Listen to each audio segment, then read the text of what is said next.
ಕೇಳುಗರಿಗೆಲ್ಲ ನಮಸ್ಕಾರ. ವೃತ್ತಿ ಮಾರ್ಗದರ್ಶನ ಕಾರ್ಯಕ್ರಮಕ್ಕೆ ಆತ್ಮೀಯವಾದ ಸ್ವಾಗತ. ಇಂದು ಸ್ಟುಡಿಯೋನಲ್ಲಿ ವಿನಯ್ ಕೆಬಿ ಅವರಿದ್ದಾರೆ. ಇವರು ಮೈಸೂರಿನ ವಿದ್ಯಾವರ್ಧಕ ಕಾಲೇಜ್ ಆಫ್ ಇಂಜಿನಿಯರಿಂಗ್ ನಲ್ಲಿ ಮೆಕ್ಯಾನಿಕಲ್ ಇಂಜಿನಿಯರಿಂಗ್ ವಿಭಾಗದ ಪ್ರಾಧ್ಯಾಪಕರು. ಸರ್, ಕಾರ್ಯಕ್ರಮಕ್ಕೆ ತಮಗೆ ಸ್ವಾಗತ. ನಮಸ್ಕಾರ ಮೇಡಮ್, ಧನ್ಯವಾದಗಳು. ಸ್ನೇಹಿತರೆ, ಇಂದಿನ ಉದ್ಯೋಗ ಜಗತ್ತು ಮೊದಲಿನ ತರ ಇಲ್ಲವೇ ಇಲ್ಲ. ಮೊದಲೆಲ್ಲ ಒಂದು ವಿಷಯದಲ್ಲಿ ಪರಿಣಿತಿ ಪಡೆದ್ರೆ ಆಲ್ಮೋಸ್ಟ್ ರಿಟೈರ್ಮೆಂಟ್ ಏಜ್ ಆಗೋವರೆಗೂ ಅದೇ ಕ್ಷೇತ್ರದಲ್ಲಿ ಕೆಲಸ ಮಾಡ್ತಿದ್ರು. ಈಗ ಒಂದು ಸಬ್ಜೆಕ್ಟ್ ನಲ್ಲಿ ಪರಿಣಿತಿ ಹೊಂದೋದಲ್ಲದೆ ಬೇರೆ ರಿಲೇಟೆಡ್ ಫೀಲ್ಡ್ ನಲ್ಲೂ ಕೂಡ ಅಧ್ಯಯನದ ಅವಶ್ಯಕತೆ ಇದೆ. ಹೋಲಿಸ್ಟಿಕ್ ಸ್ಟಡಿ ಅಂತ ನಾವೇನ್ ಹೇಳ್ತೀವಿ, ಈಗಿನ ಉದ್ಯೋಗ ಪ್ರಪಂಚಕ್ಕೆ ಬಹಳ ಮುಖ್ಯ. ಅದರಲ್ಲೂ ಇಂಜಿನಿಯರಿಂಗ್ ಕ್ಷೇತ್ರದಲ್ಲಿ ಇದು ಅತ್ಯಂತ ಅವಶ್ಯಕ. ಮೆಕಾಟ್ರಾನಿಕ್ಸ್ ಅನ್ನೋ ಮಲ್ಟಿ ಡಿಸಿಪ್ಲಿನರಿ ವಿಷಯದ ಬಗ್ಗೆ ಮತ್ತು ಈ ಕ್ಷೇತ್ರದಲ್ಲಿ ಉದ್ಯೋಗ ಅವಕಾಶಗಳ ಬಗ್ಗೆ ಇಂದು ವಿನಯ್ ಕೆಬಿ ಅವರು ತಿಳಿಸ್ಕೊಡ್ತಾರೆ. ಸರ್, ಕಾರ್ಯಕ್ರಮಕ್ಕೆ ಮತ್ತೊಮ್ಮೆ ತಮಗೆ ಸ್ವಾಗತ. ಧನ್ಯವಾದಗಳು ಮೇಡಮ್. ಸರ್, ಮೊದಲಿಗೆ ಮೆಕಾಟ್ರಾನಿಕ್ಸ್ ಅಂದ್ರೆ ಏನು, ಇದು ಮತ್ತು ಬೇರೆ ಇಂಜಿನಿಯರಿಂಗ್ ಸ್ಟ್ರೀಮ್ಗಳಿಗೂ ಇರುವಂತಹ ವ್ಯತ್ಯಾಸ ಏನು ಅಂತ ಹೇಳ್ತೀರಾ? ಮೇಡಮ್, ನೀವು ಆಗಲೇ ಹೇಳಿದಾಗೆ ಇತ್ತೀಚಿನ ಇಂಜಿನಿಯರಿಂಗ್ ಬ್ರಾಂಚಸ್ಗಳು ಮೊದಲಾಗಿ ಉಳಿದಿಲ್ಲ. ಆಮೇಲೆ ಈಗ ಬ್ರಾಂಚ್ಗಳ ಮಧ್ಯೆ ಕೂಡ ಯಾವುದೇ ನಿರ್ದಿಷ್ಟವಾದ ಬಾರ್ಡರ್ಗಳಿಲ್ಲ. ಎಲ್ಲ ಬ್ರಾಂಚಸ್ಗಳು ಬಾರ್ಡರ್ಲೆಸ್ ಆಗಿದೆ. ಮುಂಚೆ ಟ್ರೆಡಿಷನಲ್ ಕೋರ್ಸಸ್ಗಳಂದ್ರೆ ಮೆಕ್ಯಾನಿಕಲ್ಲು, ಎಲೆಕ್ಟ್ರಿಕಲ್ಲು, ಸಿವಿಲ್ಲು, ಎಲೆಕ್ಟ್ರಾನಿಕ್ಸು ಈ ಥರ ಸೆಪರೇಟ್ ಆಗಿ ಓದ್ತಾ ಇದ್ರು. ಬಟ್ ಇತ್ತೀಚಿನ ಜಗತ್ತಲ್ಲಿ ಯಾವ ಥರ ಹೊಸತನ ಬಂದಿದೆ ಅಂದರೆ ಒಂದ್ರ ಜೊತೆ ಮಿಂಗಲ್ ಆಗಿ ಕೆಲಸ ಮಾಡಲೇಬೇಕಾದಂಥ ಪರಿಸ್ಥಿತಿ ಇವತ್ತು ಉದ್ಭವ ಆಗಿದೆ. ನೀವು ಆಗಲೇ ಕೇಳಿದಾಗೆ ಮೆಕಾಟ್ರಾನಿಕ್ಸ್ ಹೆಸರಿನಲ್ಲೇ ಇದೆ. ಮೆಕ್ಯಾನಿಕಲ್ ಮತ್ತೆ ಎಲೆಕ್ಟ್ರಾನಿಕ್ಸ್ ಇವೆರಡು ಸಮ್ಮಿಲನನೇ ಮೆಕಾಟ್ರಾನಿಕ್ಸ್ ಅಂತ ಹೊಸ ಬ್ರಾಂಚ್ಗಳು ಸೃಷ್ಟಿಯಾಗಿದೆ. ಇನ್ನೂ ಸರಳವಾಗಿ ಹೇಳಬೇಕು ಅಂದ್ರೆ ನಿಮಗೆ ಮೆಕ್ಯಾನಿಕಲ್ ಸಿಸ್ಟಮ್ ಅಂದ್ರೆ ಹಿಂದೆ ನಾವು ಮೆಕ್ಯಾನಿಕಲ್ ಮಷಿನ್ಸ್ಗಳು ಏನಿತ್ತು ಅವೆಲ್ಲ ನಾವು ಮ್ಯಾನ್ಯುಯಲ್ ಆಗಿ ನಾವೇ ಆಪರೇಟ್ ಮಾಡಬೇಕಿತ್ತು. ಆ ಮೆಕ್ಯಾನಿಕಲ್ ಸಿಸ್ಟಮ್ಸ್ಗಳಿಗೆ, ಮೆಕ್ಯಾನಿಕಲ್ ಮಷಿನ್ಸ್ಗಳಿಗೆ ಈಗ ನಾವು ಅದಕ್ಕೆ ಬ್ರೈನು, ಇಂಟೆಲಿಜೆನ್ಸು ಕೊಡೋ ಮೂಲಕ ಮೆಷಿನ್ ಅದೇ ಕೆಲಸ ಮಾಡುವ ರೀತಿ ಮಾಡ್ತಾ ಇದ್ದೇವೆ.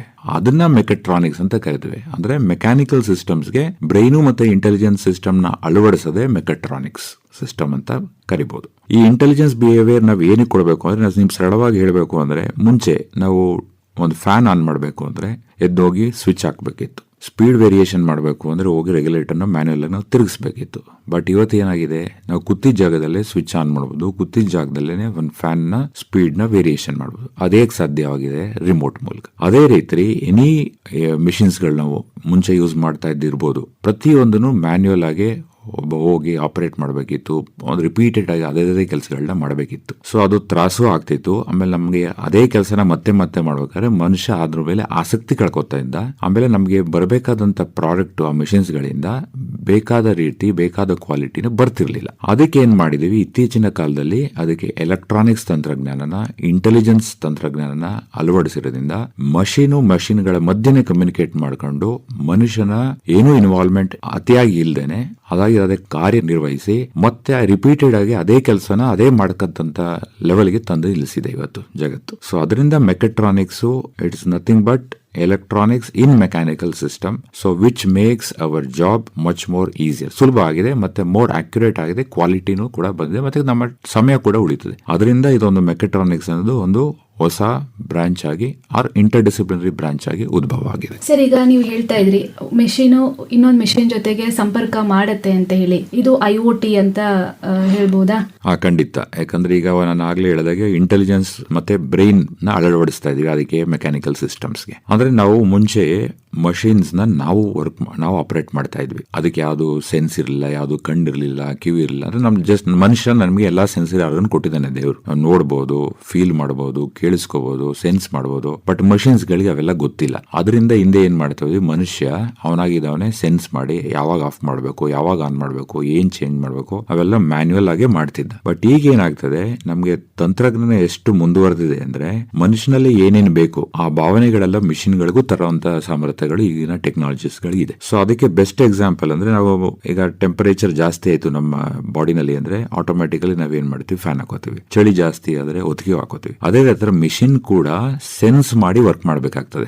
ಏನು ಒಂದು ಮಷಿನ್ ರನ್ ಮಾಡ್ತಾ ಇದೀವಿ, ಅದು ಟೆಂಪರೇಚರ್ ಜಾಸ್ತಿ ಆಯಿತು, ಆಫ್ ಮಾಡ್ಕೋಬೇಕಾಗತ್ತೆ, ಅದೇ ಆಟೋ ಶಟ್ ಡೌನ್ ಆಗಬೇಕಾಗ್ತದೆ, ಅಥವಾ ಇನ್ನೇನೋ ಸಮಸ್ಯೆಗಳು ಬರ್ತದೆ, ಇನ್ನೇನೋ ತೊಂದರೆ ಆಗ್ತದೆ, ಮಷಿನ್ ಬ್ರೇಕ್ ಡೌನ್ ಆಗೋ ಸಮಯ ಬರ್ತದೆ, ಅದು ಆಫ್ ಆಗಬೇಕಾಗ್ತದೆ. ಇಂಥ ಸಂದರ್ಭದಲ್ಲಿ ಮುಂಚೆ ಮನುಷ್ಯ ಅವನೇ ಸೆನ್ಸ್ ಮಾಡಿ ಆಫ್ ಮಾಡಬೇಕಿತ್ತು. ಬಟ್ ಇವಾಗ ಏನಿಲ್ಲ, ಅದಕ್ಕೋಸ್ಕರ ಮಷಿನ್ ತಾನೇ ಸೆನ್ಸ್ ಮಾಡ್ಕೊಳ್ಳೋಕೋಸ್ಕರ ಈ ಸೆನ್ಸಾರ್ಸ್ ಮತ್ತೆ ಆಕ್ಚುಯೇಟರ್ಸ್ ಅನ್ನೋ ಎಲೆಕ್ಟ್ರಾನಿಕ್ಸ್ ಐಟಮ್ಸ್ ಗಳನ್ನ ಯೂಸ್ ಮಾಡ್ತಾ ಇದೀವಿ. ಅದೊಂದೇ ಅಲ್ಲ, ನೀವು ಆಗ್ಲೇ ಹೇಳಿದಾಗೆ ಇನ್ನೂ ಅಡ್ವಾನ್ಸ್ ಟೆಕ್ನಾಲಜಿ ಅಂದ್ರೆ PLC ಅಂತ ಹೇಳ್ತೀವಿ, ಪ್ರೋಗ್ರಾಮಬಲ್ ಲಾಜಿಕಲ್ ಸರ್ಕ್ಯೂಟ್ಸ್, ಅದನ್ನ ಯೂಸ್ ಮಾಡಬಹುದು. ಆರ್ ನೀವು ಹೇಳಿದಾಗೆ IoT, ಇಂಟರ್ನೆಟ್ ಆಫ್ ಥಿಂಗ್ಸ್, ಆ ತರ ಆಧುನಿಕ ತಂತ್ರಜ್ಞಾನ ಬಳಸಿ ಮಷಿನ್ಗಳು ಅದೇ ವರ್ಕ್ ಮಾಡುವ ರೀತಿ ನಾವು ಮಾಡ್ಲಿಕ್ಕೆ ಸಾಧ್ಯವಿದೆ. ಸೊ IoT, PLC ಇವೆಲ್ಲ ಮಾಡರ್ನ್ ಟೆಕ್ನಾಲಜೀಸ್ ಗಳು ನಾವು ಏನು ನಮ್ಮ ಮೆಕ್ಯಾನಿಕಲ್ ಸಿಸ್ಟಮ್ ಗಳಲ್ಲಿ ಅಳವಡಿಸ್ಕೋಬೇಕಾಗಿದೆ. ಸರ್, ಈಗ ಸಾಮಾನ್ಯವಾಗಿ ಕಾಡುವಂತ ಪ್ರಶ್ನೆ ಏನಂತ ಹೇಳಿದ್ರೆ IoT, ರೋಬೋಟಿಕ್ಸ್, ಈ ಮೆಕ್ಯಾಟ್ರಾನಿಕ್ಸ್ ಇವುಗಳ ಮಧ್ಯೆ ಏನಾದ್ರೂ ಸಾಮ್ಯತೆ ಮತ್ತು ವ್ಯತ್ಯಾಸಗಳು ಕಂಡುಬರುತ್ತವಾ? ಏನೇನ್ ವ್ಯತ್ಯಾಸಗಳಿದೆ? ಈ IoT, PLC, ರೋಬೋಟ್ಸ್ ಇವೆಲ್ಲ ಏನ್ ಹೇಳ್ತಾ ಇದ್ರೆ, ಇದು ಮೆಕ್ಯಾಟ್ರಾನಿಕ್ಸ್ ಒಳಗಡೆ ಬರ್ತಕ್ಕಂಥ ಸಿಸ್ಟಮ್ಸ್ಗಳು. ಮೆಕ್ಯಾಟ್ರಾನಿಕ್ಸ್ ಅನ್ನೋದು ಒಂದು ಬ್ರಾಡ್ ಡೊಮೈನ್ ಇದ್ದಾಗೆ. ಆ ಬ್ರಾಡ್ ಡೊಮೈನ್ ಒಳಗಡೆ ಸುಮಾರು ಸ್ಮಾಲ್ ಸಬ್ ಡೊಮೈನ್ಸ್ ಗಳು ಇರ್ತವೆ. ಅದರಲ್ಲಿ ರೋಬೋಟ್ಸ್ ಕೂಡ ಒಂದು, IoT ಕೂಡ ಒಂದು, PLC ಕೂಡ ಒಂದು, ಎಂಬೆಡೆಡ್ ಸಿಸ್ಟಮ್ಸ್ ಕೂಡ ಹೌದು, ಆಮೇಲೆ ಹಾಗೆ ಸೆನ್ಸರ್ಸ್ ಅಂಡ್ ಆಕ್ಚುಯೇಟರ್ಸ್ ಅಂತ ಹೇಳಿದ್ರೆ ಅದು ಕೂಡ, ಆಟೋಮೇಷನ್ ಅಂದ್ರೆ ಒಂದು ಮೆಕ್ಯಾನಿಕಲ್ ಸಿಸ್ಟಮ್ ನಲ್ಲಿ ಎಲೆಕ್ಟ್ರಾನಿಕ್ಸ್ ನ ಅಳವಡಿಸಿ ತಾನೇ ಕೆಲಸ ಮಾಡೋ ಹಾಗೆ ಮಾಡಬೇಕು ಅಂದ್ರೆ ಇವೆಲ್ಲ ಕೂಡ ಮುಖ್ಯ ಆಗ್ತದೆ. ಸೊ ಒಂದೊಂದು ಸ್ಪೆಷಲೈಸೇಷನ್ ಅದ್ರ ಮೆಕ್ಯಾಟ್ರಾನಿಕ್ಸ್ ಕೆಳಗಡೆ ಬರ್ತದೆ. So mechatronics is like whole book. ಈ PLC ಇರ್ಬೋದು, ಎಂಬೆಡೆಡ್ ಸಿಸ್ಟಮ್ ಇರ್ಬೋದು, IoT ಇರ್ಬೋದು, ಪ್ರೋಗ್ರಾಮಿಂಗ್ ಗಳಿರ್ಬೋದು, ರೋಬೋಟ್ಸ್ ಗಳು, ಇವೆಲ್ಲ ಅದರಲ್ಲಿ ಒಂದೊಂದು ಚಾಪ್ಟರ್ ಗಳಿದ್ದ ಹಾಗೆ. So mechatronics is a broad term madam, broad umbrella. ಹೌದು, ಆಲ್ ಎಲೆಕ್ಟ್ರಾನಿಕ್ಸ್ ಮತ್ತೆ ಎಲೆಕ್ಟ್ರಿಕಲ್, ಹೌದು, ಪ್ರೋಗ್ರಾಮಿಂಗ್, ಹೌದು, ಎಲ್ಲ ಸಬ್ಜೆಕ್ಟ್ಗಳು ಅದ್ರೊಳಗಡೆ ಬರ್ತದೆ. ಸರ್, ಈಗ ವಿದ್ಯಾರ್ಥಿಗಳು ಮೆಕ್ಯಾನಿಕಲ್ ತಗೊಬೇಕಾ ಅಥವಾ ಮೆಕ್ಯಾಟ್ರಾನಿಕ್ಸ್ ತಗೊಬೇಕಾ, ಈ ಆಯ್ಕೆನ ಹೇಗ್ ಮಾಡ್ಕೊಂತಾರೆ? ನಾವು ಆಗ್ಲೇ ಹೇಳಿದ ಹಾಗೆ ಮೇಡಮ್, ಇವಾಗ ಬ್ರಾಂಚ್ಗಳ ಮಧ್ಯೆ ಯಾವುದೇ ಆದಂತ ಬ್ಯಾರಿಯರ್ಗಳಿಲ್ಲ. ಎಲ್ಲಾ ಬ್ರಾಂಚಸ್ ಗಳು ಇಂಟರ್ ಡಿಸಿಪ್ಲಿನರಿ ಆಗ್ಬಿಟ್ಟಿದೆ. ಈಗ ನಮ್ಮ ಮೆಕ್ಯಾನಿಕಲ್ ಅನ್ನೋದು ಬರೀ ಮೆಕ್ಯಾನಿಕಲೇ ಓದ್ತೀನಿ ಅಂದ್ರೆ ಆಗಲ್ಲ. ನನಗೂ ಕೂಡ ಕೆಲವು ಪ್ರೋಗ್ರಾಮಿಂಗ್ ತಿಳ್ಕೊಬೇಕಾಗ್ತದೆ, ನನಗೂ ಕೂಡ ಕೆಲವು ಎಲೆಕ್ಟ್ರಾನಿಕ್ಸ್ ಬಗ್ಗೆ ತಿಳ್ಕೊಳ್ಬೇಕಾಗ್ತದೆ. ಇವನ್ ಒಬ್ಬ ಸಾಫ್ಟ್ವೇರ್ ಇಂಜಿನಿಯರ್ ಆದ್ರೂ ಬರೀ ಪ್ರೋಗ್ರಾಮ್, ಯಾವ್ದಕ್ ಪ್ರೋಗ್ರಾಮ್ ಬರೀತಾನೆ ಅವನು, ಯಾವ್ದಕ್ ಕೋಡ್ ಮಾಡ್ತಾನೆ, ಯಾವುದೋ ಒಂದು ಮೆಕ್ಯಾನಿಕಲ್ ಸಿಸ್ಟಮ್ಗೂ ಎಲೆಕ್ಟ್ರಿಕಲ್ ಸಿಸ್ಟಮ್ಗೂ ಇನ್ನೂ ಸ್ಮಾರ್ಟ್ ಆಗಿ ಮಾಡ್ಲಿಕ್ಕೋಸ್ಕರ ಪ್ರೋಗ್ರಾಮ್ ಮಾಡ್ತಾನೆ. ಸೊ ಅವರು ಕೂಡ ಮೆಕ್ಯಾನಿಕಲ್ ಸಿಸ್ಟಮ್ ಬಗ್ಗೆ, ಎಲೆಕ್ಟ್ರಿಕಲ್ ಸಿಸ್ಟಮ್ ಬಗ್ಗೆ ತಿಳ್ಕೊಬೇಕಾಗ್ತದೆ. ಇವನ್ ಎಲೆಕ್ಟ್ರಾನಿಕ್ಸ್ ಫೀಲ್ಡ್ ಹೋಗಿ, ನೀವು ಎಲೆಕ್ಟ್ರಾನಿಕ್ಸ್ ಫೀಲ್ಡ್ ಹೋದ್ರೆ ಅಲ್ಲೋರು ಎಲೆಕ್ಟ್ರಾನಿಕ್ ಕಾಂಪೋನೆಂಟ್ ಡಿಸೈನ್ ಮಾಡಬೇಕು, ಎಂಬೆಡೆಡ್ ಸಿಸ್ಟಮ್ ತರಬೇಕು, ಇನ್ನೇನು ಸೆಮಿ ಕಂಡಕ್ಟರ್ ಡಿಸೈನ್ ಮಾಡಬೇಕು. ಅವೆಲ್ಲ ಯಾವ್ದಕ್ ಮಾಡ್ತಾರೆ? ಇನ್ಯಾವುದೋ ಒಂದು ಮೆಕ್ಯಾನಿಕಲ್ ಸಿಸ್ಟಮ್ಗೂ ಇನ್ಯಾವುದೋ ಎಲೆಕ್ಟ್ರಿಕಲ್ ಸಿಸ್ಟಮ್ಗೆ ಇನ್ನೂ ಎಫಿಷಿಯಂಟ್ ಆಗಿ ವರ್ಕ್ ಮಾಡಲಿ ಅಂತ ಉದ್ದೇಶಕ್ಕೋಸ್ಕರ ಅವರು ಡಿಸೈನ್ ಮಾಡಬೇಕು. ಈಗ ಇಂಜಿನಿಯರಿಂಗ್ ಅಂದ್ರೇನೆ ಒಂದು ಪ್ರಾಬ್ಲಮ್ ಫೈಂಡಿಂಗ್ ಮತ್ತೆ problem engineering is all about problem solving. ನೀವು ಯಾವುದೇ ಫೀಲ್ಡ್ ಅಲ್ಲಿ ಇರಬಹುದು, ನೀವು ಕಂಪ್ಯೂಟರ್ ಸೈನ್ಸ್ ಇಂಜಿನಿಯರ್ ಆಗಿರಬಹುದು, ಎಲೆಕ್ಟ್ರಿಕಲ್ ಆಗಬಹುದು, ಮೆಕ್ಯಾನಿಕಲ್, ಯಾವುದೇ ಬ್ರಾಂಚ್ ತಗೊಳ್ಳಿ, engineers are basically problem solvers and decision makers. Problem finders, problem solvers. ಹೌದು. ಅಂಡ್ ಈ ಪ್ರಾಬ್ಲಮ್ ನ ಸಾಲ್ವ್ ಮಾಡಬೇಕು ಅಂತ ಹೇಳಿದ್ರೆ ಅವ್ರಿಗೆ ಹೋಲಿಸ್ಟಿಕ್ ವ್ಯೂ ಇದ್ರೆ, ಅಪ್ರೋಚ್ ಇರಬೇಕಾಗ್ತದೆ, ಸೊಲ್ಯೂಷನ್ ನಿರ್ದಿಷ್ಟವಾಗಿ ಇರುತ್ತೆ. ಕಾರಣಕ್ಕೆ ಇವತ್ತು ಈ ಎಲ್ಲಾ ಮಲ್ಟಿ ಡಿಸಿಪ್ಲಿನರಿ ನಾಲೆಜ್ ಕೂಡ ಇರಬೇಕು ವಿದ್ಯಾರ್ಥಿಗಳಿಗೆ ಮತ್ತೆ ಉದ್ಯೋಗ ಮಾಡುವವರು. ಹೌದು. ಇಂದಿನ ಉದ್ಯೋಗಾವಕಾಶಗಳು ನೀವು ನೋಡೋದಾದ್ರೆ ಒಂದು ಬ್ರಾಂಚ್ಗೆ ಒಂದು ಉದ್ಯೋಗ ಅಂತ ಎಲ್ಲೂ ಇಲ್ಲ. ಎಲ್ಲಾ ಬ್ರಾಂಚಸ್ಗಳಿಗೂ ಎಲ್ಲಾ ಆರ್ಗನೈಸೇಷನ್ ಅಲ್ಲೂ ನಿಮ್ಗೆ ಕೆಲಸ ಸಿಗ್ತದೆ. ನೀವು ಮ್ಯಾನುಫ್ಯಾಕ್ಚರಿಂಗ್ ಕಡೆನಾರು ಹೋಗ್ಬೋದು, ಅಥವಾ ಸರ್ವಿಸ್ ಆರ್ಗನೈಸೇಷನ್ ಕಡೆನಾರು ಹೋಗ್ಬೋದು. ಅದು ಎರಡು ಬೇಡ ಅಂದ್ರೆ ನೀವು ಅಗ್ರಿಕಲ್ಚರ್ ಕಡೆನಾರು ಹೋಗಿ. ಇವತ್ತು ಅಲ್ಲೂ ಕೂಡ ಇಂಜಿನಿಯರಿಂಗ್ ನಾವು ಅಪ್ಲೈ ಮಾಡ್ತಾ ಇದೀವಿ. ಇಂಜಿನಿಯರಿಂಗ್ ಮಾಡಿ ಯಾವ್ದಾದ್ರು ಬೇರೆ ಫೀಲ್ಡ್ ಗಳು ಕೂಡ ನಾವು ಮಾಡಬಹುದು, ಖಂಡಿತ ಮಾಡಬಹುದು. ನಾಲೆಜ್ ಮತ್ತೆ ಎಕ್ಸ್ಪೀರಿಯನ್ಸ್ ಎಲ್ಲಾ ಕಡೆಗೂ ಹೆಲ್ಪ್ ಆಗೇ. ಹೌದು. ನೀವು ಆಗ್ಲೇ ಹೇಳಿದಾಗೆ ಪ್ರಾಬ್ಲಮ್ ಫೈಂಡರ್ ಇಂದ ಆಟೋಮೆಟಿಕಲಿ ನಮ್ಮ ಪ್ರಪಂಚದಲ್ಲಿ ಪ್ರಾಬ್ಲಮ್ಗಳು ಡೈಲಿ ನಮ್ಮ ಲೈಫ್ ಅಲ್ಲಿ ಉದ್ಭವ ಆಗ್ತದೆ, ತಾನಾಗ್ತಾನೆ. ನಾವು ಕೆಲವು ಪ್ರಾಬ್ಲಮ್ಗಳನ್ನ ಇಂಡಸ್ಟ್ರಿಗಳಲ್ಲಿ ಹುಡುಕಿ ಅದನ್ನ ಸಾಲ್ವ್ ಮಾಡಬೇಕಾಗ್ತದೆ. ಕೆಲವು ಪ್ರಾಬ್ಲಮ್ಗಳು ಕ್ರಿಯೇಟ್ ಆಗ್ತವೆ ಒಂದು ವರ್ಕಿಂಗ್ ಅಟ್ಮಾಸ್ಫಿಯರ್ ಅಲ್ಲಿ. ಆ ಪ್ರಾಬ್ಲಮ್ಗಳನ್ನ ಸಾಲ್ವ್ ಮಾಡಬೇಕು. ಆಸ್ ಅನ್ ಇಂಜಿನಿಯರಿಂಗ್ ಕೆಲಸ ಅಂದ್ರೇನೆ ಇರೋ ಮೆಷಿನ್ಸ್ ನ ಇರೋ ತರ ರನ್ ಮಾಡೋದಲ್ಲ, ಅದನ್ನ ಮಚ್ ಮೋರ್ ಸ್ಮಾರ್ಟ್ ಮಾಡಿ ಮಚ್ ಮೋರ್ ಎಫಿಷಿಯಂಟ್ ಆಗಿ ವರ್ಕ್ ಮಾಡ್ತದೆ. ಅದು ಏನೋ ಒಂದು ಸಮಸ್ಯೆ ಬರ್ತದೆ, ಲೇಬರ್ ಸಮಸ್ಯೆ ಬರ್ಬೋದು ಅಥವಾ ಮಷಿನ್ ಸಮಸ್ಯೆ ಬರ್ಬೋದು, ಅದರಿಂದ ನಮಗೆ ಪ್ರೊಡಕ್ಷನ್ಗೆ ಆಂಪರ್ ಆಗಬಾರ್ದು. ಏನಾಗ್ತದೆ, ಈಗ ಪ್ರೊಡಕ್ಷನ್ ನಾನು ಈ ದಿವಸ ನಿರ್ದಿಷ್ಟವಾದ ಸಮಯದಲ್ಲಿ ನಾನು ಒಂದು ಪ್ರಾಡಕ್ಟ್ ಏನೋ ಒಂದು ಕಸ್ಟಮರ್ಗೆ ಕೊಡಬೇಕು ಅಂತ ಇರ್ತದೆ. ಯಾಕಂದ್ರೆ ಇವತ್ತು ನೋಡು ಕಾಂಪಿಟೇಟಿವ್ ಜಗತ್ತಾದ್ರಿಂದ ನಾನು ಒಂದ್ ದಿವಸ ಡಿಲೇ ಮಾಡಿದ್ರೆ ಇನ್ನೊಬ್ರು ನಮ್ಮ ಕಾಂಪಿಟೇಟರ್ ತಗೊಂಡೋಗಿ ಆ ಪ್ರಾಡಕ್ಟ್ ನ ಮಾರ್ತಿರ್ತಾರೆ. ಸೊ ಕಾಂಪಿಟೇಟಿವ್ ಜಗತ್ತಾದ್ರಿಂದ ನಾನು time is very important, time is precious. ನಾನು ಹೇಳಿದ್ದ ಸಮಯಕ್ಕೆ ಹೇಳಿದ್ದ ಟೈಮಲ್ಲಿ ನಾನು ನನ್ನ ಪ್ರಾಡಕ್ಟ್ ಆಗಲಿ ಅಥವಾ ನನ್ನ ಸರ್ವಿಸ್ ಕೂಡ ಆಗಲಿ ಜನರಿಗೆ ತಲುಪಿಸಬೇಕಾಗ್ತದೆ. I should work backward. ನಾನು ಇವತ್ತು ಕೊಡಬೇಕು ಅಂದ್ರೆ ಇದರಿಂದ ಹಿಂದಕ್ಕೆ ನಾನು ಪ್ಲಾನ್ ಮಾಡಿ ಯಾವತ್ತು ನನ್ನ ಕೆಲಸ ಶುರು ಮಾಡಿದ್ರೆ ಇವತ್ತು ನಾನು ಡೆಲಿವರಿ ಮಾಡಬಹುದು. ಆ ಗ್ಯಾಪ್ ಅಲ್ಲಿ ನಾವು ಅನ್ಕೊಂಡ ರೀತಿನೇ ಕೆಲವು ಕೆಲಸಗಳು ನಡೆಯಲ್ಲ. ಸಡನ್ ಆಗಿ ಏನೋ ಒಂದು ಪ್ರಾಬ್ಲಮ್ ಆಗ್ಬೋದು, ಒಬ್ಬ ಲೇಬರ್ ಅಬ್ಸೆಂಟ್ ಆಗ್ಬೋದು, ಅಥವಾ ಯಾವ್ದೋ ಒಂದು ಮಷಿನ್ ಕೈ ಕೊಡ್ಬೋದು. ಅಂತ ಸಮಯದಲ್ಲಿ ನಾವೇನ್ ಮಾಡಬೇಕಾಗ್ತದೆ, ಪ್ರಾಬ್ಲಮ್ಗಳು ಕ್ರಿಯೇಟ್ ಆಗ್ತವೆ ಈ ತರ. ಬಟ್ ನಾನು ಡೆಡ್ ಲೈನ್ ಎಕ್ಸ್ಟೆಂಡ್ ಮಾಡಕ್ ಆಗಲ್ಲ. ನಾಗಲೇ ಹೇಳಿದಾಗೆ ಕಾಂಪಿಟೇಟಿವ್ ಜಗತ್ತು, ಟೈಮ್ ಇಸ್ ಮನಿ. ಸೊ ಅದರಿಂದ ಏನ್ ಮಾಡ್ಬೇಕಾಗ್ತದೆ, ನಾನು ಪ್ರಾಬ್ಲಮ್ ಬರ್ತದೆ. ಪ್ರಾಬ್ಲಮ್ ಬಂದಾಗ ಏನ್ ಮಾಡ್ಬೇಕು, ಆಸ್ ಅನ್ ಇಂಜಿನಿಯರ್ ನಾನು ಪ್ರಾಬ್ಲಮ್ ಸಾಲ್ವ್ ಮಾಡ್ಬೇಕಾಗ್ತದೆ. ಅದಕ್ಕೆ ಹೇಳಿದ ಇಂಜಿನಿಯರ್ ಕೆಲಸ ಏನು ಅಂದ್ರೆ ಪ್ರಾಬ್ಲಮ್ ಸಾಲ್ವ್ ಮಾಡಬೇಕು. ಪ್ರಾಬ್ಲಮ್ ಸಾಲ್ವ್ ಮಾಡೋಕೆ ನಮಗೆ ಸುಮಾರು ಆಯ್ಕೆಗಳು ಬರ್ತದೆ. ಈ ಪ್ರಾಬ್ಲಮ್ ಈ ತರ ಸಾಲ್ವ್ ಮಾಡಲ್ಲ, ಆ ತರ ಸಾಲ್ವ್ ಮಾಡೋ ಆಯ್ಕೆಗಳು ಬರ್ತದೆ. ಆ ಆಯ್ಕೆಗಳಲ್ಲಿ ಯಾವ್ದು ಬೆಸ್ಟ್ ಒಂದು ಸೆಲೆಕ್ಟ್ ಮಾಡಬೇಕಲ್ಲ, ಆವಾಗ ನಿಮಗೆ ಡಿಸಿಷನ್ ಮೇಕಿಂಗ್ ಬರ್ತದೆ. So problem solving and decision making, ನಾವು ಏನೇ ಕೆಲಸ ಮಾಡಲಿ ಆಸ್ ಎನ್ ಇಂಜಿನಿಯರ್ ನಾವು ಮಾಡೋ ಕೆಲಸನೇ ಪ್ರಾಬ್ಲಮ್ ಸಾಲ್ವಿಂಗ್. ಪ್ರಾಬ್ಲಮ್ ಸಾಲ್ವ್ ಮಾಡೋಕ್ಕೋಸ್ಕರ ಕೆಲವು ಡಿಸಿಷನ್ಸ್ ಗಳನ್ನ ತಗೊಂಡು ಮುಂದುವರಿಬೇಕಾಗ್ತದೆ. ಸೊ ಅದರಿಂದ problem solving and decision making ಇವೆರಡೇ ಕೆಲಸ ಇಂಜಿನಿಯರ್ಸ್ ಗಳು ಮಾಡೋದು. ಈ ಮಾಡುವಂತ ಸಂದರ್ಭದಲ್ಲಿ ನಾವು ಟೆಕ್ನಾಲಜೀಸ್ ಗಳನ್ನ ಯೂಸ್ ಮಾಡಬೇಕಾಗ್ತದೆ, ಸ್ಕಿಲ್ ಗಳನ್ನ ಯೂಸ್ ಮಾಡಬೇಕಾಗ್ತದೆ, ನಮ್ಮ ವಿವೇಚನಾ ಶಕ್ತಿಗಳನ್ನು ಕೆಲಸದಲ್ಲಿ ಬಳಸಬೇಕಾಗ್ತದೆ. ಆರ್ಟಿಫಿಷಿಯಲ್ ಇಂಟೆಲಿಜೆನ್ಸ್ ಯೂಸ್ ಮಾಡ್ತೀವಿ, but human decision very important.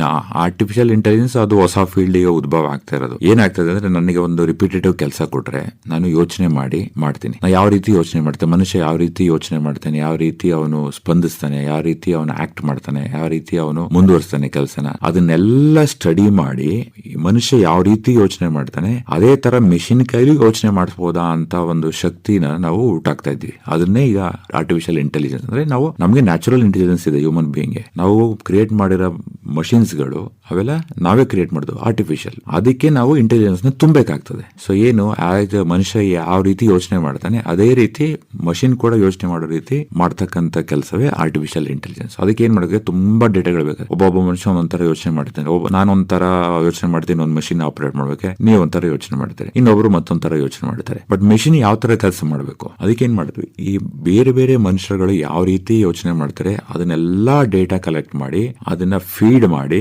Common thinking, common understanding ಯಾವ ತರ ಮಾಡಿದ್ರೆ ಬೆಸ್ಟ್, ಅದನ್ನ ಅರ್ಥ ಮಾಡ್ಕೊಂಡು ಮಿಷಿನ್ ಆ ರೀತಿ ಟ್ರೈನ್ ಮಾಡ್ತದೆ. ಸರಿ ಸರ್, ಈಗ ಮೆಕಾಟ್ರಾನಿಕ್ಸ್ ನ ಓದಬೇಕು ಅಂತ ಹೇಳಿದ್ರೆ ಮೈಸೂರಿನಲ್ಲಿ ಸೌಲಭ್ಯ ಏನಿದೆ, ಯಾವ್ಯಾವ ಕಾಲೇಜ್ ನಲ್ಲಿ ಇದನ್ನ ಮಾಡ್ತಾ ಇದಾರೆ ಅಥವಾ ಇಲ್ಲಿ ಮಾಡ್ತಾ ಇದಾರಾ, ಇದ್ರ ಬಗ್ಗೆ ಕೆಲವು ಮಾಹಿತಿಯನ್ನ ನೀಡಬಹುದಾ? ನಾನು ಆಗ್ಲೇ ಹೇಳ್ದಾಗೆ ನೋ ಬ್ರಾಂಚ್ ಬ್ಯಾರಿಯರ್. ನೀವು ಯಾವುದೇ ಬ್ರಾಂಚ್ ಆಫ್ ಇಂಜಿನಿಯರಿಂಗ್ ತಗೊಂಡಿರ್ಬೋದು. ನೀವು ಮೆಕಾಟ್ರಾನಿಕ್ಸ್ ಫೀಲ್ಡ್ ಕಡೆ ಹೋಗ್ಬೇಕು ಅಂದ್ರೆ ಅದಕ್ಕೆ ಬೇಕಾದಂತ ಕೆಲವು ಸ್ಕಿಲ್ ಗಳನ್ನ ನೀವು ಕಲ್ತ್ಕೊಂಡ್ಬಿಟ್ರೆ you can definitely work in the mechatronics field. ನಾನು ಆಗ್ಲೇ ಹೇಳ್ದಾಗೆ ಮೆಕ್ಯಾನಿಕಲ್ ಮಷಿನ್ಸ್ ಬಗ್ಗೆ, ಡಿಸೈನ್ ಬಗ್ಗೆ, ಪ್ರೊಡಕ್ಷನ್ ಬಗ್ಗೆ ತಿಳ್ಕೊಳ್ಳೋದಲ್ಲದೆ ಅದ್ರ ಜೊತೆಗೆ ಕೆಲವು ಎಲೆಕ್ಟ್ರಾನಿಕ್ಸ್ ಕಾಂಪೊನೆಂಟ್ ಬಗ್ಗೆ, ಎಲೆಕ್ಟ್ರಾನಿಕ್ಸ್ ಸಬ್ಜೆಕ್ಟ್ ಕೆಲವು ತಿಳ್ಕೊಂಡ್ಬಿಟ್ರೆ ಮೆಕ್ಯಾನಿಕಲ್ ಅವರು ಕೂಡ ಹೋಗ್ಬೋದು. ಅದೇ ತರ ಎಲೆಕ್ಟ್ರಾನಿಕ್ಸ್ ಓದಿರ್ತಾರೆ, ಅವರು ಮೆಕ್ಯಾನಿಕಲ್ ಸಿಸ್ಟಮ್ ಬಗ್ಗೆ, ಮೆಕ್ಯಾನಿಕಲ್ ಡಿಸೈನ್ ಬಗ್ಗೆ, ಮೆಕ್ಯಾನಿಕಲ್ ಸಿಸ್ಟಮ್ಸ್ ಬಗ್ಗೆ ಸ್ವಲ್ಪ ತಿಳ್ಕೊಂಡ್ಬಿಟ್ರೆ ಅವರು ಕೂಡ ಮೆಕಾಟ್ರಾನಿಕ್ಸ್ ಬ್ರಾಂಚ್ ಗೆ ಹೋಗ್ಬೋದು. ಸೊ ಮೆಕಾಟ್ರಾನಿಕ್ಸ್ ಹೊಸ ಬ್ರಾಂಚ್ ಗಳು ಉದ್ಭವ ಆಗಿದೆ ಹೊರತು, but there is no different from the traditional branch. It is nothing. ಹೋಗ್ಬೋದು ಮೆಕಾಟ್ರಾನಿಕ್ಸ್ ಮಾಡೋದು, ಎಲೆಕ್ಟ್ರಾನಿಕ್ಸ್ ಮಾಡಿರೋರು ಕೂಡ ಮೆಕಾಟ್ರಾನಿಕ್ಸ್ ಹೋಗೋದು, ಈವನ್ ಕಂಪ್ಯೂಟರ್ ಸೈನ್ಸ್ ಮಾಡಿರೋರು ಮಾಡೋದು. ಏನಂದ್ರೆ ನಾನು ಆಗಲೇ ಹೇಳಿದಾಗೆ ಅದಕ್ಕೆ ಬೇಕಾದಂತ ಸ್ಕಿಲ್ ಗಳನ್ನ ನಾವು ಕಲ್ತು ಬಿಟ್ರೆ obviously you can go for mechatronics field. Exclusive ಅದಕ್ಕೆ ಅಂತ ಬ್ರಾಂಚ್ ಗಳು ಕೆಲವು ಕಾಲೇಜಸ್ ಗಳಲ್ಲಿ ಇದೆ. ಬಟ್ ಟ್ರೆಡಿಷನಲ್ ಕೋರ್ಸ್ ಗಳಲ್ಲಿ ನೀವು ಮೆಕ್ಯಾನಿಕಲ್, ಎಲೆಕ್ಟ್ರಿಕಲ್, ಎಲೆಕ್ಟ್ರಾನಿಕ್ಸ್ ಅಲ್ಲಿ ಇನ್ನೇನು ನಿಮಗೆ ಮೆಕಾಟ್ರಾನಿಕ್ಸ್ ಫೀಲ್ಡ್ ಗೆ ಬೇಕಾದಂತ ಸ್ಕಿಲ್ ಗಳಿದೆ ಅದನ್ನ ಕಲ್ತ್ಕೊಂಡ್ಬಿಟ್ರೆ ನಾವು ಕೂಡ ಮೆಕಾಟ್ರಾನಿಕ್ಸ್ ಫೀಲ್ಡ್ ಗೆ ಹೋಗ್ಬೋದು. ಮತ್ತೆ ಇನ್ನೊಂದೇನಂದ್ರೆ, ಈಗ ಇಂಡಸ್ಟ್ರಿ ರೆವಲ್ಯೂಷನ್ ಬಗ್ಗೆ ಮಾತನಾಡೋದಾದ್ರೆ ಇಂಡಸ್ಟ್ರಿ 4.0 ಅಂತ ನಾವೇನ್ ಹೇಳ್ತೀವಿ ಸರ್, ಈಗ ಸದ್ಯಕ್ಕೆ ಅದ್ ನಡೀತಾ ಇದೆ. ಸೊ ಏನಿದು, ಇದಕ್ಕೂ ಮತ್ತೆ ಮೆಕಾಟ್ರಾನಿಕ್ಸ್ಗೂ ಏನಾದ್ರೂ ಸಂಬಂಧ ಇದೆಯಾ?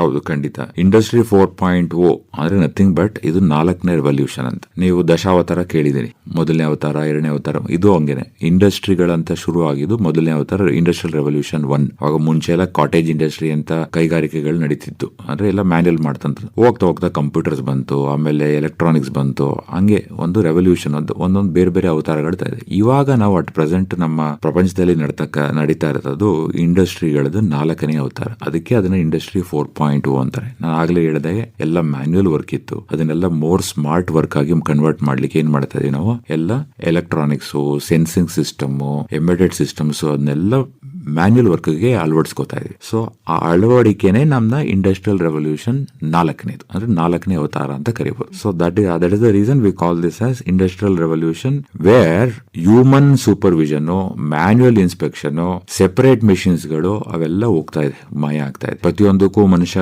ಇನ್ವಾಲ್ವ್ ಆಗಬೇಕಿತ್ತು, ಪ್ರತಿಯೊಂದಕ್ಕೂ ಮನುಷ್ಯನ ಸೂಪರ್ವಿಷನ್ ಅಲ್ಲಿ ನಡಿಬೇಕಿತ್ತು, ಅದೆಲ್ಲ ಕಡಿಮೆ ಆಗ್ತಾ ಇದೆ. ಆಮೇಲೆ ಒಂದೊಂದು ಕೆಲಸಕ್ಕೆ ಒಂದೊಂದು ಮಷಿನ್ ಬೇಕಿತ್ತು ಮುಂಚೆ, ಈಗ ಹಂಗಿಲ್ಲ. ಒಂದು ಸ್ಪೆಷಲ್ ಪರ್ಪಸ್ ಮಷಿನ್ ಮಾಡ್ಬಿಟ್ರೆ ನಾನು ಒಂದೇ ಮಷಿನ್ ಅಲ್ಲಿ ಬೇರೆ ಬೇರೆ ಅಂತ ಬೇಕಾದಷ್ಟು ಕೆಲಸಗಳು ಮಾಡ್ಕೋಬಹುದು. ಸೊ ಆ ಕಡೆ ನಾವು ಮೂವ್ ಆಗಿದೀವಿ. ಈಗಾಗಲೇ ಇಂಡಸ್ಟ್ರಿ 3.0 ಇಂದ 4.0 ಇದೆ. ಈಗ ಆರ್ಟಿಫಿಷಿಯಲ್ ಇಂಟೆಲಿಜೆನ್ಸ್ ಬಂದಾಗ ಈಗ ಏನಾಗ್ತದೆ, ಬರ್ತಾ ಇದೆಯಲ್ಲ, ಈಗ 4.0 ಇಂದ ಕೆಲವು ಕಡೆ ಈಗಾಗಲೇ ದೇ ಆರ್ ಮೂವಿಂಗ್ ಟು 5.0, ಅಂದ್ರೆ 5ನೇ ಅವತಾರ ಕಾಲಿಟ್ಟಿದ್ದಾರೆ ಕೆಲವು ದೇಶಗಳಲ್ಲಿ. ನಮ್ಮ ದೇಶಗಳಲ್ಲಿ ನಾವು ಇನ್ನು 4.0 ನ ಕಂಪ್ಲೀಟ್ ಆಗಿ ಅಳವಡಿಸ್ಕೊಳಕ್ ಆಗಿಲ್ಲ. ಯಾಕಂದ್ರೆ ನಮ್ಮ ದೇಶದಲ್ಲಿ ನಾವು ಮ್ಯಾನುಫ್ಯಾಕ್ಚರಿಂಗ್ ಅಲ್ಲಿ ಅಷ್ಟು ಮುಂದೆ ಇಲ್ಲ, ನಾವು ಬೇರೆ ಕಂಟ್ರಿಗಳ ಮೇಲೆ ಅವಲಂಬಿತವಾಗಿದೆ. ಅದಕ್ಕೋಸ್ಕರ ನಮ್ಮ ಪ್ರಧಾನ ಮಂತ್ರಿಗಳು ಈಗ ಮೇಕ್ ಇನ್ ಇಂಡಿಯಾ ಕಾನ್ಸೆಪ್ಟ್ ತಂದಿರೋದು, make in India skill India, make in India concept ಇವೆಲ್ಲ ತಂದಿರೋ ಉದ್ದೇಶನೇ ನಾವು ಮ್ಯಾನುಫ್ಯಾಕ್ಚರಿಂಗ್ ಕಾಂಪೋನೆಂಟ್ಸ್ ಗೋಸ್ಕರ ಬೇರೆ ದೇಶಗಳ ಮೇಲೆ ಅವಲಂಬಿತರಾಗದೇನೆ ನಾವು ಸ್ವಾವಲಂಬಿಗಳಾಗಿ ನಾವೇ ಇನ್ಹೌಸ್ ಮ್ಯಾನುಫ್ಯಾಕ್ಚರ್ ಮಾಡ್ಕೊಳ್ಳಿಕ್ಕೋಸ್ಕರ ಈ ತರ ಕಾರ್ಯಕ್ರಮಗಳನ್ನ ಪ್ರಧಾನಮಂತ್ರಿಗಳು ತಂದಿದ್ದಾರೆ. ಅದರಿಂದಾನೇ 2047 ವಿಕಸಿತ ಭಾರತ ಆಗಬೇಕು ಅಂತ ಒಂದು ಸಂಕಲ್ಪ ಇಟ್ಕೊಂಡಿದ್ದಾರೆ. ಅದಕ್ಕೆಲ್ಲ ಏನಾಗ್ತಾ ಇದೆ, ಮ್ಯಾನುಫ್ಯಾಕ್ಚರ್ ನಾವೇ ಎಲ್ಲ ಇನ್ಹೌಸ್ ಮ್ಯಾನುಫ್ಯಾಕ್ಚರ್ ಮಾಡಬೇಕು, ಬೇರೆ ದೇಶಗಳ ಮೇಲೆ ಡಿಪೆಂಡ್ ಆಗಬಾರದು ಅನ್ನೋ ಉದ್ದೇಶದಿಂದ ಇದೆ. ಅದರಿಂದನೇ ಈಗ ಇತ್ತೀಚೆಗೆ ಈಗ ನೆಕ್ಸ್ಟ್ ಒಂದು 10 ವರ್ಷದಲ್ಲಿ ನೀವು ನೋಡಿದ್ರೆ huge demand for the manufacturing industry. ಆ ಮ್ಯಾನುಫ್ಯಾಕ್ಚರಿಂಗ್ ಇಂಡಸ್ಟ್ರಿ ನಾವು ಮತ್ತೆ ಕನ್ವೆನ್ಷನಲ್ ಹೋಗಲ್ಲ, ನಾವು ಹೋಗ್ಬೇಕಾದ್ರೆ ಈಗ smart machines, mechatronics field or industry 4.4 where we will be automating everything. Machines ಗಳು, electronics, sensor, software, automation, robots, automation ಆಗಿದೆ ಸಮಯ.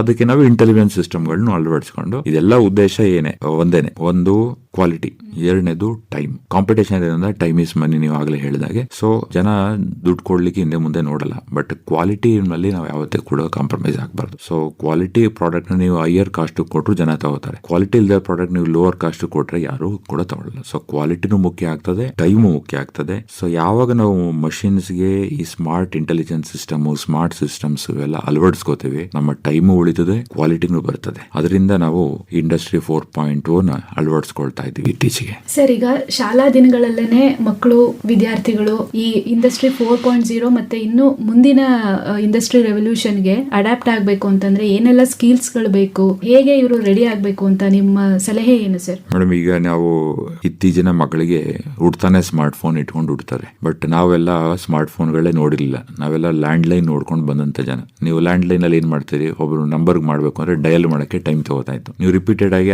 ಮನೆಗೆ ಫೋನ್ ಮಾಡ್ಬೇಕು, ಆಫೀಸಿಗೆ ಫೋನ್ ಮಾಡ್ಬೇಕು ಅಂದ್ರೆ ಮತ್ತೆ ಡಯಲ್ ಮಾಡ್ಬೇಕಿತ್ತು. ಬಟ್ ಇವತ್ತು ಆತರ ಇಲ್ಲ. ಏನಾಗಿದೆ, ಸ್ಮಾರ್ಟ್ ಫೋನ್ ಇದೆ, ನೀವು ನಂಬರ್ ಒಂದ್ಸರಿ ಫೀಡ್ ಮಾಡಿಬಿಟ್ಬಿಟ್ರೆ ಡಯಲ್ ಆಗುತ್ತೆ. ಬೇಡ ಅಂದ್ರೆ ವಾಯ್ಸ್ ಕಮಾಂಡ್ ಅಲ್ಲಿ ಕೂಡ ನೀವು ಡಯಲ್ ಇಂಥವ್ರು ಕಾಲ್ ಮಾಡಿ ಅಂದ್ರೆ ಮಾಡಬಹುದು. ಈಗಿನ ಮಕ್ಕಳಿಗೆ they are already well versed with the technology.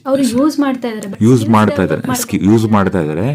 ಏನಕ್ಕೆ ಮಾಡ್ತಾ ಇದಾರೆ ಅಂದ್ರೆ ತಮ್ಮ ಹಾಬೀಸ್ ಗಳಿಗೆ, ಚಟುವಟಿಕೆಗಳಿಗೆ, ಅಥವಾ ಏನೋ ಒಂದು ರೀಲ್ಸ್ ಮಾಡಕ್ಕೋ ಮತ್ತೊಂದಕ್ಕೂ ಯೂಸ್ ಮಾಡ್ತಾರೆ. ಆ ತಂತ್ರಜ್ಞಾನನ ತಾವು ಮಾಡ್ತಕ್ಕಂಥ ಕೆಲಸಗಳಲ್ಲಿ, ಅಥವಾ ನಾವು ಏನು ಕೆರಿಯರ್ ನಾವು ನೋಡ್ಕೋಬೇಕು ಅಂತ ಅಂತ ಜಾಗದಲ್ಲಿ ಆ ತಂತ್ರಜ್ಞಾನ ತುಂಬಾ ಚೆನ್ನಾಗಿ ಉಪಯೋಗಿಸ್ಕೊಬಿಟ್ರೆ they will be the master in that particular field. So smart system ಗಳನ್ನ ಆಪರೇಟ್ ಮಾಡೋದು ನಮ್ಗಿಂತ ಚೆನ್ನಾಗಿ ಅವ್ರಿಗೆ ಗೊತ್ತಿರ್ತೀವಿ ಇತ್ತೀಚೆಗೆ. ಬಟ್ ಅವ್ರಿಗೆ ಏನಾಗ್ತಾ ಇದೆ, ನಾನು ಅಬ್ಸರ್ವ್ ಮಾಡ್ದಂಗೆ, ನಾವು PUC ಎಕ್ಸಾಮ್ ಆಗಿ CET ಆದ ನಂತರ ಡಿಸೈಡ್ ಮಾಡ್ತಾರೆ ನಾ ಯಾವ ಬ್ರಾಂಚಿಗೆ ಹೋಗ್ಬೇಕು, ಏನ್ ಮಾಡ್ಬೇಕು. CET ಅಪ್ಲಿಕೇಶನ್ ಗಳನ್ನ ಫಿಲ್ ಮಾಡ್ಬೇಕಾದ್ರೆ, ಚಾಯ್ಸ್ ಎಂಟ್ರಿ ಮಾಡ್ಬೇಕಾದ್ರೆ ಅವಾಗ ಹುಡುಕ್ತಾರೆ ಬ್ರಾಂಚಸ್ ಗಳೇನು ಅಂತ. ನಾನು ಆಗ್ಲೇ ಹೇಳಿದಾಗ ಟೆಕ್ನಾಲಜಿ ಫಾಸ್ಟ್ ಆಗಿ ಚೇಂಜ್ ಆಗ್ತಾ ಇದೆ. ಇವತ್ತು ಇದ್ದ ಟೆಕ್ನಾಲಜಿ ನಾಳೆ ಇರಲ್ಲ. ಇವತ್ತು ನಾ ಇಂಜಿನಿಯರಿಂಗ್ ಸೇರ್ಕೊಂಡು 4 ವರ್ಷ ಇವತ್ತೇನಿದೆ ಅದನ್ನ ಕಲ್ತ್ಕೊಂಡು ಹೋದ್ರೆ 4 ವರ್ಷ ಆಚೆ ಬರೋಷ್ಟೊಳಗೆ ಆ ಟೆಕ್ನಾಲಜಿನೇ ಇರಲ್ಲ, ಇನ್ಯಾವುದೋ ಹೊಸದು ಬಂದಿರುತ್ತೆ. ಸೊ ನಾವು ಅಷ್ಟೇ ಮಕ್ಕಳಿಗೆ ಏನ್ ಕಲಿಸಬೇಕು ಅಂದ್ರೆ, ಫ್ಯೂಚರ್ ಅಲ್ಲಿ ಇನ್ನು 2 ವರ್ಷನೋ 3 ವರ್ಷನೋ 4 ವರ್ಷ 4-5 ವರ್ಷ ಡೌನ್ ದಲ್ಲಿ ಯಾವ್ದು ಹೊಸ ಟೆಕ್ನಾಲಜಿ ಬರ್ಬೋದು, ಯಾವ್ದು ಹೊಸ ವಿಷಯ ಬರ್ಬೋದು, ಅದ್ರ ಬಗ್ಗೆ ನಾವೇ ಮುಂಚೆನೆ ಅದನ್ನ ಗ್ರಹಿಕೆ ಮಾಡ್ಕೊಂಡು ಅದಕ್ಕೆ ತಕ್ಕಂಗೆ ನಾವು ಎಜುಕೇಶನ್ ಕೊಡ್ಬೇಕಾಗ್ತದೆ ಇಂಜಿನಿಯರಿಂಗ್ ಕಾಲೇಜ್ಗಳು. ಸೊ ಅದಕ್ಕೆ ನಾವ್ ಏನ್ ಮಾಡ್ಬೇಕು, ಮಕ್ಕಳಿಗೆ ಈ ಇಂಜಿನಿಯರಿಂಗ್ ಫೀಲ್ಡ್ ಗಳಲ್ಲಿ ಕೊನೆಯಲ್ಲಿ ಬಂದು ಹುಡುಕ್ತಾರೆ. ಸೊ ನಮ್ದು ಅಡ್ವೈಸ್ ಏನು ಅಂದ್ರೆ, ಅವರು ಸ್ಕೂಲಲ್ಲಿ ಇದ್ದಾಗಲೋ ಅಥವಾ ಫಸ್ಟ್ PUC ಅಲ್ಲಿ ಇದ್ದಾಗಲೇ ಅವ್ರಿಗೆ ಡಿಫರೆಂಟ್ ಫೀಲ್ಡ್ ಗಳು ಏನೇನಿದೆ, ಇಂಜಿನಿಯರಿಂಗ್ ಫೀಲ್ಡ್ ಗಳು ಯಾವ ತರ ಇದೆ, ಅದ್ರಲ್ಲಿ ಯಾವುದೂ ಡಿಫರೆನ್ಸ್ ಗಳಿಲ್ಲ. ಬಟ್ ಅದರಲ್ಲಿ ಒಂದೊಂದು ಸಬ್ ಬ್ರಾಂಚಸ್ ಗಳಿದ್ದಾಗೆ, ಇದು ಯಾವ ಫೀಲ್ಡ್ ಗೆ ಏನೇನು ಕೆಲಸ ಆಗ್ತದೆ, ಈ ತರ ಅವ್ರಿಗೆ ಒಂದು ಪರಿಚಯ ಕೊಟ್ಬಿಟ್ರೆ ಹೈಸ್ಕೂಲ್ ಅಲ್ಲಿ ಇದ್ದಾಗಲೋ PUC ಅಲ್ಲಿ ಇದ್ದಾಗೋ ಮಕ್ಕಳದು ಫೋಕಸ್ ಶಿಫ್ಟ್ ಆಗ್ತದೆ. ಈಗ ಸುಮಾರು ಸ್ಕೂಲ್ಗಳಲ್ಲಿ ರೋಬೋಟಿಕ್ಸ್ ಅಂತ ಹೌದು, ಕೆಲವು ಸ್ಕೂಲ್ಗಳಲ್ಲಿ ಶುರು ಮಾಡಿದ್ದಾರೆ ಆಗ್ಲೇ. ಎಲ್ಲ ಹ್ಯಾಂಡ್ಸ್ ಆನ್ ಮಾಡ್ಬೇಕು ಅಂತ ರೋಬೋಟಿಕ್ಸ್ ಆಗಲಿ, ಡ್ರೋನ್ ಟೆಕ್ನಾಲಜಿ ಇರ್ಬೋದು, ಮತ್ತೊಂದು ಅಲ್ಲಿ ಶುರು ಮಾಡಿದ್ದಾರೆ. ಮಕ್ಕಳನ್ನ ಆಸಕ್ತಿ ಎಲ್ಲಿದೆ ಅಂತ ಅಲ್ಲಿಂದನೇ ಶುರು ಮಾಡಿದ್ರೆ ಆಟೋಮೆಟಿಕಲಿ ಅವನು PUC ಮುಗಿದ ನಂತರ ತಾನು ಯಾವ ಫೀಲ್ಡ್ ಹೋಗ್ಬೇಕು ಅಂತ ಒಂದು ದೃಢ ಸಂಕಲ್ಪ ಇರ್ತದೆ ಅವನಿಗೆ. ಇನ್ನೊಂದು ಏನಾಗ್ಬೇಡ, ನಾವು ಇತ್ತೀಚಿನ ಕಾಲದಲ್ಲಿ ಏನಂದ್ರೆ ಅಪ್ಪ ಅಮ್ಮ ಹೇಳಿದ್ರು ಅಂದ್ಬಿಟ್ಟು ಆ ಬ್ರಾಂಚ್ ತಗೊಂಡೆ ಈ ಬ್ರಾಂಚ್ ತಗೊಂಡೆ ಅಂತ ನೋಡ್ತಿರ್ತೀವಿ. ಕೆಲವರು ಮಕ್ಕಳಿಗೆ ಆಸಕ್ತಿ ಇರಲ್ಲ, ಇಂಟ್ರೆಸ್ಟ್ ಪ್ಯಾಷನ್ ಇದ್ರೇನೆ ಮಾತ್ರ ವರ್ಕ್ ಆಗೋದು. ಸುಮ್ನೆ ಯಾವ್ದೋ ಬಲವಂತಕ್ಕೆ ಬಂದ್ರೆ ಅದಾಗಲ್ಲ. ನಿಮ್ಗೆ ಏನ್ ಇಷ್ಟ ಇರುತ್ತೆ, ಯಾವ ಬ್ರಾಂಚ್ ಅಲ್ಲಿ ನಾನು ಮಾಡ್ಬೇಕು ಅಂತ ಆಸಕ್ತಿ ಇರ್ತದೆ, ಆ ಬ್ರಾಂಚ್ ಹೋಗೋದು ಬಹಳ ಉತ್ತಮ. ಅದಕ್ಕೆ ಏನ್ ಮಾಡ್ಬೇಕು, ಮಕ್ಕಳಿಗೆ ಅವ್ರಿಗೆ ಆಕ್ಚುಲಿ ಕನ್ಫ್ಯೂಷನ್ ಅಲ್ಲಿ ಇರ್ತಾರೆ +2 ನಲ್ಲಿ ಇದ್ದಾಗ. ಸೊ ಅದಕ್ಕೆ ನಾವು ಅವೇರ್ನೆಸ್ ಕ್ರಿಯೇಟ್ ಮಾಡ್ಬೇಕಾಗ್ತದೆ. ಯಾವ ಬ್ರಾಂಚ್ ಯಾವ ತರ ಇದೆ, ಅದರಲ್ಲಿ ಉದ್ಯೋಗ ಅವಕಾಶಗಳೇನಿದೆ, ಅದರಲ್ಲಿ ಹೇಗೆ ನೀವು ಮುಂದುವರಿಬಹುದು, ಏನೇನು ಆಪರ್ಚುನಿಟೀಸ್ ಗಳಿದೆ, ನಮ್ಮ ದೇಶದಲ್ಲಿ ಸ್ವದೇಶಗಳಲ್ಲಿರ್ಬೋದು ವಿದೇಶಗಳಲ್ಲಿರ್ಬೋದು ಬೇಕಾದಷ್ಟು ಆಪರ್ಚುನಿಟೀಸ್ ಗಳಿವೆ. ಸೊ ಅದನ್ನೆಲ್ಲ ಅವೇರ್ನೆಸ್ ಕ್ರಿಯೇಟ್ ಮಾಡಿದ್ರೆ ಅವರ ರೂಟ್ ಅವರೇ ಚೂಸ್ ಮಾಡ್ಕೊಳ್ಳೋಕೆ ಯೂಸ್ ಆಗ್ತದೆ. ಮೆಕ್ಯಾಟ್ರಾನಿಕ್ಸ್ ಒಳಗೊಂಡಂತೆ ಯಾವುದೇ ಬ್ರಾಂಚ್ ಆಫ್ ಇಂಜಿನಿಯರಿಂಗ್ ಇರ್ಬೋದು. ಇವತ್ತಿನ ಇಂಡಸ್ಟ್ರೀಸ್ಗಳು ನಿಮ್ಮ ಮಾರ್ಕ್ಸ್ ಮೇಲೆ ಅಥವಾ ಡಿಗ್ರಿಗಳ ಮೇಲೆ ಕೆಲಸ ಕೊಡಲ್ಲ.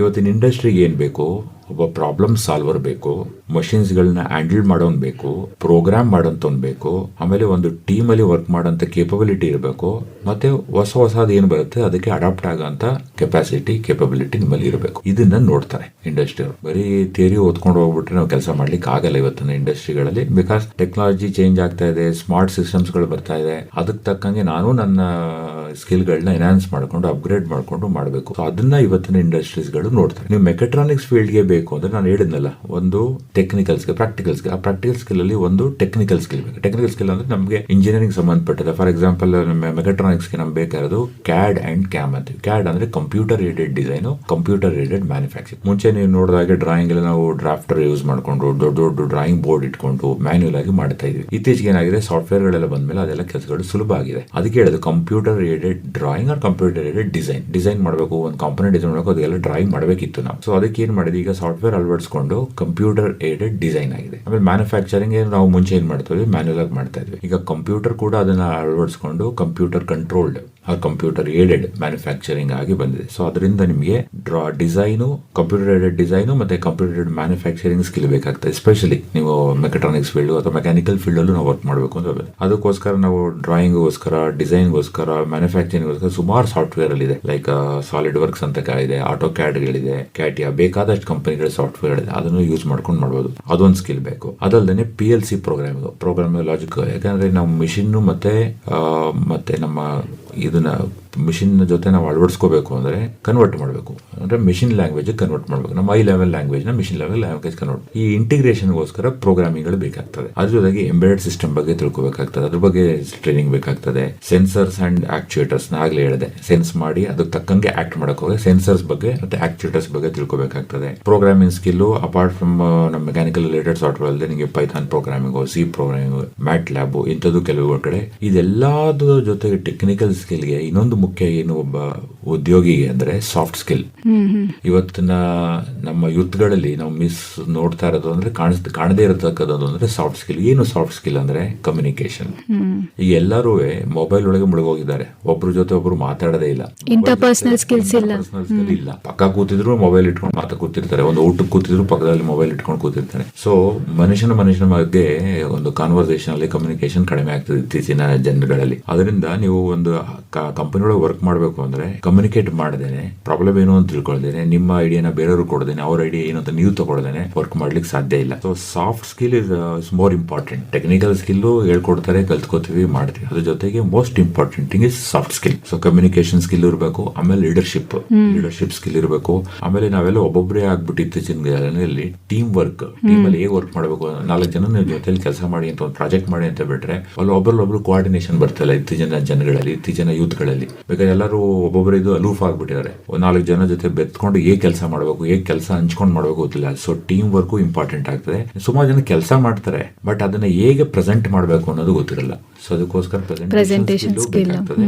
ಇದೆಲ್ಲರ ಜೊತೆಗೆ ನಿಮ್ಗೆ ಯಾವುದೇ ಸಮಸ್ಯೆಗಳನ್ನ ಬಂದ್ರೆ ಅದನ್ನ ಸಾಲ್ವ್ ಮಾಡೋದು ಪ್ರಾಬ್ಲಮ್ ಸಾಲ್ವಿಂಗ್. ಇನ್ನೊಂದು ಡಿಸಿಷನ್ ಮೇಕಿಂಗ್. ಒಂದು ಇತ್ತೀಚಿನ ಹುಡುಗರುಗಳಿಗೆ ಸಖತ್ ಕನ್ಫ್ಯೂಷನ್ಸ್ ಇದೆ. ಇದು ಮಾಡ್ಲೋ ಅದ್ ಮಾಡ್ಲೋ ಅನ್ನೋದು decision making. So technical skill ಬೇಕೇ ಬೇಕು, ಪ್ರಾಕ್ಟಿಕಲ್ ಟೆಕ್ನಿಕಲ್ ಸ್ಕಿಲ್ ಅಂತ ಹೇಳಿದ್ರೆ ಟೆಕ್ನಿಕಲ್ ಸ್ಕಿಲ್ ಬೇಕೇ ಬೇಕು. ಅದ್ರ ಜೊತೆಗೆ soft skill is also very important. ಅದ್ರ ಜೊತೆಗೆ ಆಟಿಟ್ಯೂಡ್ ಕೂಡ ಇಂಪಾರ್ಟೆಂಟ್ ಆಗುತ್ತೆ, ತುಂಬಾನೇ ಇಂಪಾರ್ಟೆಂಟ್ ಆಗುತ್ತೆ. ಮತ್ತೆ ಈಗ ಬದಲಾಗ್ತಾ ಇರುವಂತಹ ತಂತ್ರಜ್ಞಾನದಿಂದ ಇವರು ಅಪ್ಸ್ಕಿಲ್ಲಿಂಗ್ ಹೊಸದನ್ನ ಕಲಿಯುವಂತದ್ದು. ಅದಕ್ಕೋಸ್ಕರ ನಮ್ಮ ಕಾಲೇಜ್ಗಳಲ್ಲೂ ಕೂಡ ನಾವು ಈ ರೆಗ್ಯುಲರ್ ಕರಿಕ್ಯುಲಮ್ ಜೊತೆಗೆ ನಾವು ಸಾಫ್ಟ್ ಸ್ಕಿಲ್ ಕೂಡ ಕೊಡ್ತಾ ಇದ್ದೀವಿ. ಮೊದಲನೇ ವರ್ಷದಿಂದಾನೇ ನಾವು ಸಾಫ್ಟ್ ಸ್ಕಿಲ್ ಕೂಡ ಮಕ್ಕಳುಗಳಿಗೆ ಕಲಿಸ್ತಾ ಇದ್ದೀವಿ. ಈಗ ಸ್ಕೂಲಲ್ಲೂ ಕೂಡ ಇಂಥದನ್ನೆಲ್ಲ ಬಹಳಷ್ಟು ಮಾಡ್ತಾ ಇದ್ದಾರೆ. ಆಮೇಲೆ ಈಗ ನಾವು ಪ್ರಾಕ್ಟಿಕಲ್ ಸ್ಕಿಲ್ ಏನ್ ಮಾಡ್ತೀವಿ, ಥಿಯರಿ ಜೊತೆಗೆ ಪ್ರಾಕ್ಟಿಕಲ್ ಸ್ಕಿಲ್ ಕೊಡ್ತೀವಲ್ಲ, ನಾವು ಇನ್ನೊಂದು ಪ್ರಾಕ್ಟಿಕಲ್ ಸ್ಕಿಲ್ ಕೊಡೋದ್ರ ಜೊತೆಗೆ ಅವ್ರಿಗೆ ಹೊರಗಡೆ ಕೂಡ ಎಕ್ಸ್ಪೋಸ್ ಮಾಡ್ಬೇಕಾಗ್ತದೆ. ಒಳಗಡೆ ನಾವು ಫೇಸ್ ಮಾಡೋಂಥ ಪ್ರಾಬ್ಲಮ್ ಬೇರೆ, ನಾವು ಹೊರಗಡೆ ನೋಡೋಂಥ ಪ್ರಾಬ್ಲಮ್ಗಳು ಬೇರೆ ಆಗ್ತದೆ. ಸೊ ಅದಕ್ಕೋಸ್ಕರ ಏನ್ ಮಾಡೋದು, ನಾವು ಹುಡುಗರುಗಳನ್ನ ಹೊರಗಡೆ ಕಾಂಪಿಟೇಷನ್ ಗಳು ಕಳಿಸಬೇಕಾಗ್ತದೆ, ಇಂಡಸ್ಟ್ರಿ ವಿಸಿಟ್ಸ್ ಗಳು ಕಳಿಸಬೇಕಾಗ್ತದೆ, ಇಂಡಸ್ಟ್ರಿ ಏನ್ ನೋಡಕ್ಕಾಗ್ತದೆ ಅಂತ ನೋಡಿ ಇಂಟರ್ನ್ಶಿಪ್ಸ್ ಕಳಿಸಬೇಕಾಗ್ತದೆ. ಕೆಲವು ಹ್ಯಾಕಥಾನ್ ಕಾರ್ಯಕ್ರಮಗಳಲ್ಲಿ ಅವ್ರಿಗೆ ಭಾಗವಹಿಸಲಿಕ್ಕೆ ಕಳಿಸ್ಕೊಟ್ರೆ. ಸರ್, ಈ ಹ್ಯಾಕಥಾನ್ ಅನ್ನೋದು ತುಂಬಾ ಬಳಕೆಯಲ್ಲಿರುವಂತಹ ಈಗ ಟರ್ಮ್, ಹಂಗಂದ್ರೆ ಏನು ಅಂತ ಸಂಕ್ಷಿಪ್ತವಾಗಿ ಹೇಳಿ. ಹ್ಯಾಕಥಾನ್ ಅಂದ್ರೆ ಅದೇ ಆಗ್ಲೇ ಹೇಳಿದಂಗೆ ಪ್ರಾಬ್ಲಮ್ ಸಾಲ್ವಿಂಗ್ ಅಂತ. ಈ ಪ್ರಾಬ್ಲಮ್ ಸಾಲ್ವಿಂಗ್ ಸ್ಕಿಲ್ ನ ಕೊಡ್ತಕ್ಕಂಥದ್ದು ಹ್ಯಾಕಥಾನ್. ಈಗ ಯಾವುದೇ ಫೀಲ್ಡ್ ಅಲ್ಲಿ ಇರ್ಬೋದು, ನಾವೇನ್ ಮಾಡ್ತೀವಿ ದೈನಂದಿನ ಏನಂದ್ರೆ ಒಂದಷ್ಟು ಪ್ರಾಬ್ಲಮ್ಸ್ ಗಳು ಫೇಸ್ ಮಾಡ್ತಾ ಇದ್ದಾರೆ ಇಂಡಸ್ಟ್ರಿಗಳು. ಚಿಕ್ಕ ಪ್ರಾಬ್ಲಮ್ ಇರ್ಬೋದು, ದೊಡ್ಡ ಪ್ರಾಬ್ಲಮ್ ಇರ್ಬೋದು. ಆ ಪ್ರಾಬ್ಲಮ್ ಸ್ಟೇಟ್ಮೆಂಟ್ ಗಳನ್ನ ಹುಡುಗರಿಗೆ ಕೊಡ್ತೀವಿ. ಆಮೇಲೆ ಕೊಟ್ಬಿಟ್ಟು ನಾವು ಅವ್ರಿಗೆ ಟೈಮ್ ಲೈನ್ ಹಾಕ್ತಿವಿ, depending on the type of problem. Simple problems ಗಳಿದೆ, ನೋಡಪ್ಪ ಒಂದು 3 hours 4 hours ಅಲ್ಲಿ ಇದಕ್ಕೆ ಸೊಲ್ಯೂಷನ್ ಕೊಡುವಂತೆ. ಕೆಲವು complex problem 40 hours 24 hours, depending on the complexity of the problem. ಅವ್ರಿಗೆ ವಿದಿನ್ ದ ಟೈಮ್ ಫ್ರೇಮ್ ಆ ಪ್ರಾಬ್ಲಮ್ ಸಾಲ್ವ್ ಮಾಡಬೇಕು ಅಂದ್ರೆ ಆಟೋಮೆಟಿಕಲಿ ಏನ್ ಮಾಡಬೇಕು, ಥಿಂಕಿಂಗ್ ಎಬಿಲಿಟಿ ಇನ್ಕ್ರೀಸ್ ಆಗುತ್ತೆ. ಅವ್ರ ಕ್ರಿಟಿಕಲ್ ಥಿಂಕಿಂಗ್ ಕ್ರಿಯೇಟಿವಿಟಿ ಎನ್ಹಾನ್ಸ್ ಆಗುತ್ತೆ. ಈಗೆಲ್ಲ ಮೊಬೈಲ್ ಅಲ್ಲಿ ಮುಳುಗೋಗಿರೋದ್ರಿಂದ ಈ ತರ ಹ್ಯಾಕಥಾನ್ಸ್ ಗಳು ಅವ್ರಿಗೊಂದು ಆಪರ್ಚುನಿಟಿ, ಅದರಿಂದ ಆಚೆ ತಂದು ಯಾವುದೋ ಒಂದು ಪರ್ಟಿಕ್ಯುಲರ್ ಫೀಲ್ಡ್ ಅಲ್ಲಿ ಯೋಚನಾ ಶಕ್ತಿ ಹೆಚ್ಚಿಗೆ ಮಾಡ್ತಾ ಇದೆ. ನ್ಯಾಚುರಲ್ ಇಂಟೆಲಿಜೆನ್ಸ್ ನ ಜಾಸ್ತಿ ಬಳಕೆ ಮಾಡಕ್ಕೆ ಉಪಯೋಗ ಆಗ್ತಾ ಇದೆ. ಆಮೇಲೆ 4 ಜನದ ಜೊತೆ ಬೆರೀಲಿಕ್ಕೆ ಉಪಯೋಗ ಆಗ್ತಾ ಇದೆ. ಸೊ ಅದರಿಂದಾನೇ ಸುಮಾರು ಹ್ಯಾಕಥಾನ್ ಕಾರ್ಯಕ್ರಮಗಳು ನಡೀತದೆ. ನಮ್ಮ ಕಾಲೇಜಲ್ಲಿ ಪ್ರತಿ ವರ್ಷ ಒಂದು 10-15 ಹ್ಯಾಕಥಾನ್ ಮಾಡ್ತಾ ಇದೆ. ಬೇರೆ ಪ್ರಾಬ್ಲಮ್, ಬೇರೆ ಇಂಡಸ್ಟ್ರಿಗಳಲ್ಲಿ ಕೂಡ ಮಾಡ್ತಾರೆ. ನಾವು ಪ್ರಾಬ್ಲಮ್ಗಳನ್ನ ಇಂಡಸ್ಟ್ರಿ ಅವ್ರ ಹತ್ರನೇ ತಗೊಂಡ್ ಕೊಡ್ತೀವಿ. ಇಂಡಸ್ಟ್ರಿ ಅವ್ರಿಗೆ ಎಲ್ಲೂ ಪ್ರಾಬ್ಲಮ್ಗಳಲ್ಲಿ ಇರ್ತವೆ, ಅವ್ರು ಸಾಲ್ವ್ ಮಾಡ್ಲಿಕ್ಕೆ ಆಗಿರಲ್ಲ, ಅವ್ರಿಗೆ ಟೈಮ್ ಇರಲ್ಲ. ಆಕ್ಚುಲಿ ಸಾಲ್ವ್ ಮಾಡಕ್ ಆಗಲ್ಲ ಅಂತಕ್ಕಿಂತ ಅವ್ರಿಗೆ ಟೈಮ್ ಇರಲ್ಲ. ಅವ್ರೇನ್ ಮಾಡ್ತಾರೆ, ಅದನ್ನ ಔಟ್ಸೋರ್ಸ್ ಮಾಡ್ತಾರೆ. ಆ ಪ್ರಾಬ್ಲಮ್ಗಳನ್ನ ಈ ಕಾಲೇಜ್ಗಳಿಗೆ ಕೊಟ್ರೆ ನಾವು ಅಂತದ್ನ ಈ ತರ ಹ್ಯಾಕಥಾನ್ ಕಾರ್ಯಕ್ರಮಗಳಲ್ಲಿ ಕೊಟ್ಟು ಹುಡುಗರ ಕಡೆಯಿಂದ ಅದನ್ನ ಸೊಲ್ಯೂಷನ್ ತಗೊಂಡು, ಒಂದೇ ಸೊಲ್ಯೂಷನ್ ಇರಲ್ಲ, ಒಂದೊಂದು ಟೀಮ್ ಒಂದೊಂದು ಸೊಲ್ಯೂಷನ್ ಒಂಥರ ಅದ್ಭುತ ಇರುತ್ತೆ. ಯಾವ್ದು ಇಂಪ್ಲಿಮೆಂಟ್ ಮಾಡಬಹುದು, ಯಾವ್ದು ವರ್ಕ್ ಆಗುತ್ತೆ, ಆ ಸೊಲ್ಯೂಷನ್ ಗಳನ್ನ ತಗೊಂಡು ಕಂಪನಿಗಳು ಅದನ್ನ ಅಳವಡಿಸ್ಕೊಳ್ತಾರೆ. ಈ ಹ್ಯಾಕಥಾನ್ ಇರ್ಬೋದು, ಇವನ್ ಕೆಲವು ಕಡೆ ಐಡಿಯಾಥಾನ್ಸ್ ಅಂತ ಮಾಡ್ತಾರೆ. ಐಡಿಯಾ ಪಿಚ್ ಮಾಡೋದು, ಹ್ಯಾಕಥಾನ್, ಐಡಿಯಾಥಾನ್ ಸುಮಾರು. ಇವೆಲ್ಲ ಏನಂತಂದ್ರೆ ವಿದ್ಯಾರ್ಥಿಗಳಿಗೆ ಅವರ ಸ್ಕಿಲ್ ಮತ್ತೆ ಅವ್ರ ಸ್ಕಿಲ್ ಎನ್ಹಾನ್ಸ್ಮೆಂಟ್ ಆಗುತ್ತೆ, ಕಾನ್ಫಿಡೆನ್ಸ್ ಬರುತ್ತೆ. ಸಾಫ್ಟ್ ಸ್ಕಿಲ್ ಅದರಿಂದನೇ ಬರುತ್ತೆ. ಹೌದು, ಪ್ರಾಕ್ಟಿಕಲ್ ಹ್ಯಾಂಡ್ಸ್ ಆನ್ ಸಿಗುತ್ತೆ. ನೀವು ಆಗಲೇ ಮುಂದುವರೆದಂಗೆ ನೀವು ಮೆಕ್ಯಾಟ್ರಾನಿಕ್ಸ್ ಅಲ್ಲಿ ಏನೇನು ಪಾಪ್ಯುಲರ್ ಜಾಬ್ ಆಪರ್ಚುನಿಟೀಸ್ ಇದೆ ಅಂತ ಹೇಳಿರಲ್ಲ, ನೀವು ಯಾವ ಫೀಲ್ಡ್ ಬೇಕಾದ್ರೂ ಹೋಗ್ಬೋದು. ಮೆಕ್ಯಾನಿಕಲ್ ಅವರಾಗಲಿ, ಎಲೆಕ್ಟ್ರಾನಿಕ್ಸ್ ಮೆಕ್ಯಾನಿಕಲ್ ಎಲೆಕ್ಟ್ರಾನಿಕ್ಸ್ ಕಲ್ತು ಅಥವಾ ಮೆಕ್ಯಾಟ್ರಾನಿಕ್ಸ್ ಇಂಜಿನಿಯರಿಂಗ್ ಮಾಡಿದವರು ನೀವು ಮ್ಯಾನುಫ್ಯಾಕ್ಚರಿಂಗ್ ಕಡೆಗೂ ಹೋಗ್ಬೋದು, ಆಟೋಮೇಷನ್ ಕಡೆಗೂ ಹೋಗ್ಬೋದು, ರೋಬೋಟಿಕ್ಸ್ ಕಡೆಗೂ ಹೋಗ್ಬೋದು. ಇವಾಗ ಇತ್ತೀಚೆಗೆ ಇವಿ ಎಲೆಕ್ಟ್ರಿಕ್ ವೆಹಿಕಲ್ಸ್ ಗಳು ಬಂದೆ, ಆ ಇಂಡಸ್ಟ್ರಿ ಕಡೆಗೂ ಹೋಗ್ಬೋದು, ಏರೋಸ್ಪೇಸ್ ಡೊಮೈನ್ ಕಡೆಗೂ ಹೋಗ್ಬೋದು, ಸೆಮಿ ಕಂಡಕ್ಟರ್ ಇಂಡಸ್ಟ್ರೀಸ್ ಕಡೆಗೂ ಹೋಗ್ಬೋದು, ಇವನ್ ಹೆಲ್ತ್ ಕೇರ್ ಟೆಕ್ನಾಲಜಿ ಕಡೆಗೂ ಹೋಗ್ಬೋದು. ಜಾಬ್ ಆಪರ್ಚುನಿಟೀಸ್ ಎಲ್ಲ ಬೇರೆ ಎಲ್ಲಾ ಫೀಲ್ಡ್ ಅಲ್ಲಿ. ನೀವು ಇಂಜಿನಿಯರಿಂಗ್ ಅಂದ್ರೆ ಬರೀ ಇಂಡಸ್ಟ್ರಿಗಳಿಗೆ ಹೋಗ್ಬೇಕು ಅಂತಲ್ಲ, ಇವನ್ ಮೆಡಿಕಲ್ ಸ್ಟಾರ್ಟ್ಅಪ್ ಗಳು ಕೂಡ ಸ್ಟಾರ್ಟ್ ಆಗ್ತಾ ಇದೆ, ಸ್ವಂತ ಉದ್ಯಮಗಳು ಕೂಡ ಶುರು ಮಾಡಬಹುದು. ಅದಕ್ಕೆ ನೀವು ನೀವು ಯಾವ ಫೀಲ್ಡ್ ಚೂಸ್ ಮಾಡ್ತೀವಿ ಅದ್ರ ಮೇಲೆ ಆಟೋಮೋಟಿವ್ ಇಂಜಿನಿಯರ್ ಅಂತ ಆಗ್ಬೋದು, robotics engineer, programming engineer, design engineer, production engineer, maintenance engineer, ಈ ತರ ಬೇಕಾದಷ್ಟು ಆಪರ್ಚುನಿಟೀಸ್ ಗಳು ಮೆಕ್ಯಾಟ್ರಾನಿಕ್ಸ್ ಅಥವಾ ಮೆಕ್ಯಾನಿಕಲ್ ಎಲೆಕ್ಟ್ರಾನಿಕ್ಸ್ ಕಲ್ತಂತ ವಿದ್ಯಾರ್ಥಿಗಳಿಗೆ ಈಗ ಸಿಗ್ತಾ ಇದೆ.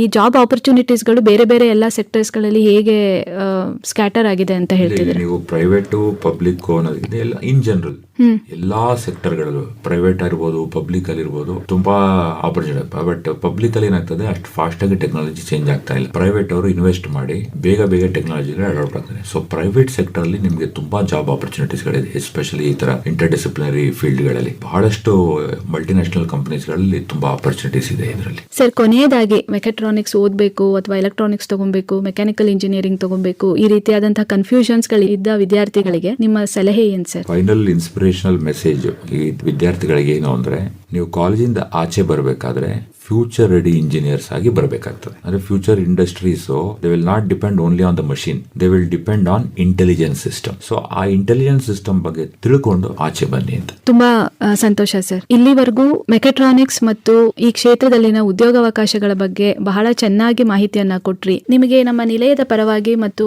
ಶ್ರೋತೃಗಳ ಪರವಾಗಿ ಹೃತ್ಪೂರ್ವಕ ಧನ್ಯವಾದಗಳು ಸರ್. ಧನ್ಯವಾದಗಳು ಮೇಡಮ್.